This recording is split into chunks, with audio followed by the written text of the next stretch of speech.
असली कचेरी नकली अधिकारी। लो हवे संजेली तालुका पंचायत कचेरीनी बांधकाम शाखामां नकली अधिकारी। टूंक समयमां दाहोद जिल्लो नकली कचेरीओ अने नकली अधिकारीओ धरावतो जिल्लो तरीके ओळखाय तो नवाईनी वात नहीं।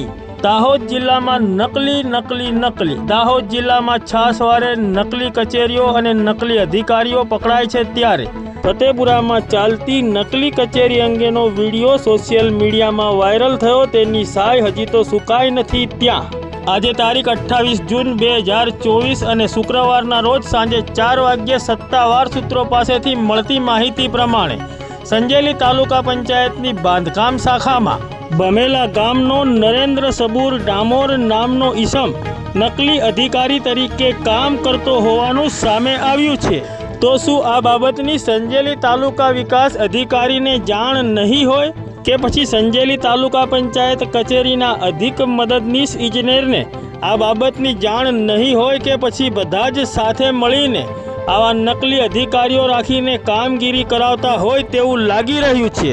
ત્યારે દાહોદ જિલ્લા વિકાસ અધિકારી દ્વારા આ બાબતની યોગ્ય તપાસ કરવામાં આવે તો સંજેલી તાલુકા પંચાયત કચેરીની બાંધકામ શાખામાં આ નરેન્દ્ર સબૂર ડામોર કેટલા સમયથી કામ કરે છે અને તેના દ્વારા કયા અને કઈ પ્રકારના કામો કરવામાં આવ્યા છે અને કોના કહેવાથી આ કામો કરવામાં આવ્યા છે અને આ નકલી અધિકારીને કોણ છાવરી રહ્યું છે તે બાબતની યોગ્ય તપાસ થાય તો આ બાબતમાં સંજેલી તાલુકાના કેટલાય મોટા માથાઓના નામ ખુલે તેવી શક્યતાઓ છે।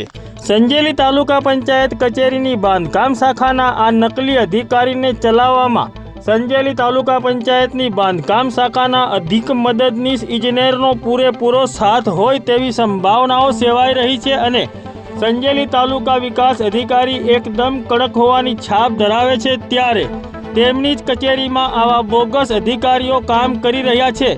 શું તેઓને આ બાબતની જાણ નહીં હોય કે પછી આવા નકલી અધિકારીઓને જાણી જોઈને છાવરવામાં આવી રહ્યા છે? આ બાબતે દાહોદ જિલ્લા વિકાસ અધિકારી દ્વારા યોગ્ય તપાસ કરવામાં આવે તો સંજેલી તાલુકા પંચાયતની આ બાંધકામ શાખાના આ નકલી અધિકારી દ્વારા કરવામાં આવેલી કામગીરી તેમજ તેને અહીં કામગીરી કરવા માટે કોને સત્તા આપી તે બાબતની તપાસ કરવામાં આવે તો સંજેલી તાલુકા પંચાયત કચેરીના ઘણા બધા છુપાયેલા રહસ્યો ખુલી શકે તેમ છે।